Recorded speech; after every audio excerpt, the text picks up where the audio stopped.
Com o tema 2026, o ano mais importante das nossas vidas, Romeu Zema é oficialmente candidato à presidência do Brasil. Com discurso anti-PT, o governador de Minas Gerais reuniu filiados do Partido Novo na capital paulista. Vamos acionar a repórter Tauane Catan, que traz os destaques. Vale lembrar que depois de Ronaldo Caiado, Zema é o segundo político que se coloca à direita na corrida presidencial do ano que vem. A gente vai entender então agora essa história com a nossa querida repórter Tauane Catan. Tauane, boa tarde, seja muito bem-vinda ao Jornal da Oeste.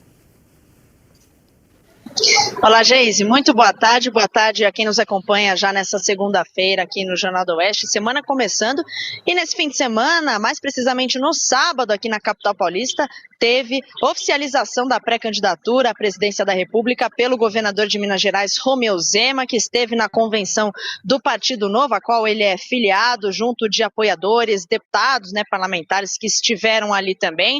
Uma convenção tanto quanto fervorosa, viu, Geise? Muito agitada. Você já adiantou aí o tom da declaração de Zema ali no palco, críticas ao presidente Lula, ao PT e também o que ele considerou abusos do Supremo Tribunal Federal. Ele subiu ao palco inicialmente sob a música da banda Legião Urbana, Que País é Esse?, que cita alguns males do Brasil aí de forma artística, e antes de começar o discurso, ele começou, melhor dizendo, sobre o Supremo Tribunal Federal. Ele falou que há perseguições do ministro Alexandre de Moraes. Ele já disse que tem objetivos ao chegar em Brasília, um deles libertar o Brasil dessas perseguições, e também listou o que considera os 3 maiores inimigos do país. Vamos ver esse trecho.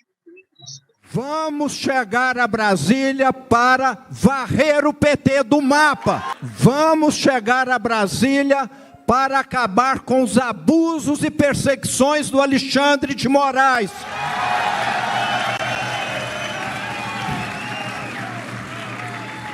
Nós vamos chegar a Brasília para libertar o Brasil. E nós vamos ter de acertar as contas com os 3 maiores inimigos desse país: o lulismo, os parasitas do Estado e as facções criminosas. Pois é, Geise, então alguns temas principais foram esses, não só críticas, mas também tema da segurança pública, da liberdade de expressão. O Zema acrescentou que o Brasil gasta bilhões de reais anualmente para sustentar uma casta de privilegiados do Estado, com pensões, aposentadorias e outros benefícios. Ele citou o número exorbitante de mais de 10 bilhões de reais em salários acima do teto para o judiciário, segundo Romeu Zema. Ele também disse que a alternativa é reformar o Estado e liquidar esses privilégios. Por fim, um outro trecho que a gente tem destacado aqui para a nossa audiência é quando ele cita as tensões diplomáticas do Brasil, sobretudo com o presidente americano Donald Trump. Esse trecho, ele não cita nominalmente o presidente americano, mas ele defende a saída do Brasil dos BRICS. Vamos ver.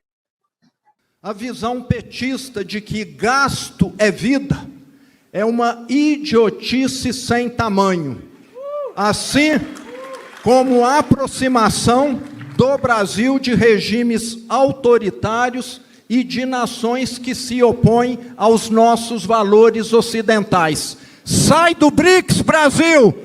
Vamos libertar o Brasil do lulismo e vamos fazer isso nas urnas.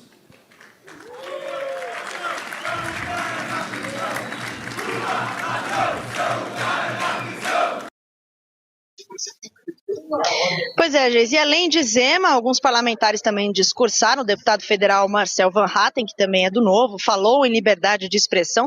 Van Hatten, que é alvo de um pedido de suspensão do seu mandato por 6 meses em razão da participação dele na obstrução da Câmara dos Deputados, que aconteceu há uns dias. Vamos ficar de olho por aqui nessas movimentações políticas que miram 2026. Geisiane, com você. Muito obrigada, Tauane Catan, pelas informações aqui no Jornal da Oeste. Até amanhã.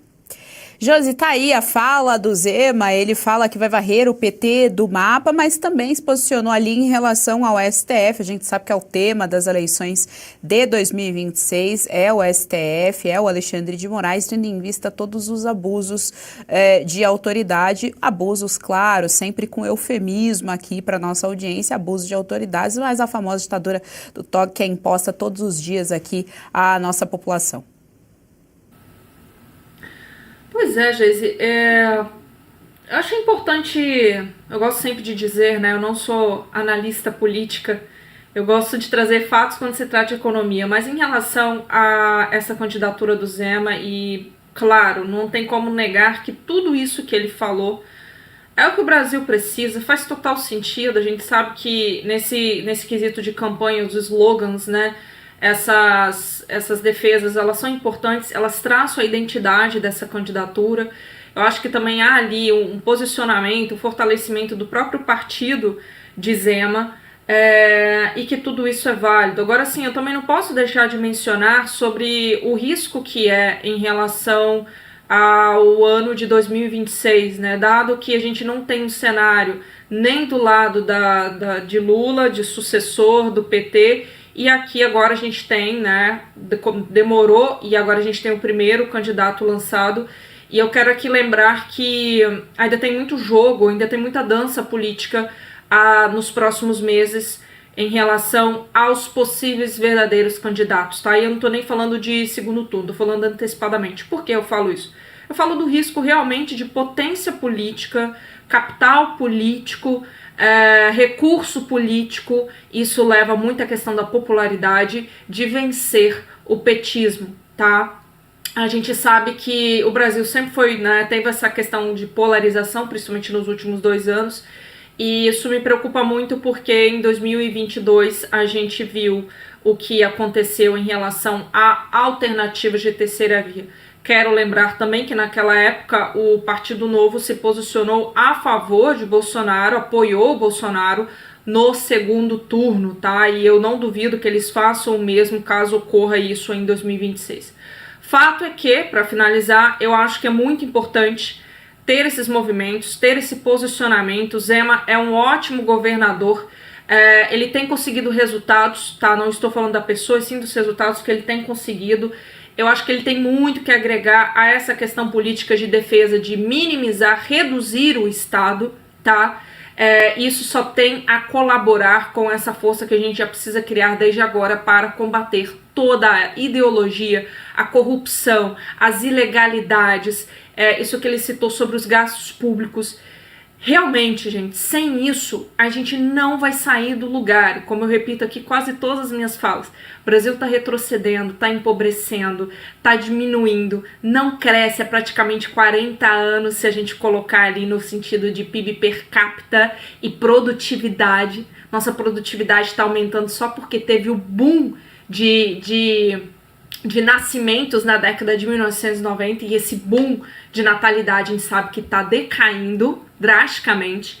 Então, assim, são pontos-chave que realmente irão mudar o Brasil no longo prazo. Eu tenho certeza que ele vai ser um agente fundamental para a gente conseguir esses resultados. Você gostou desse conteúdo? Então compartilhe, dê o seu like, não se esqueça, viu? Aqui no canal da Revista Oeste tem muito mais.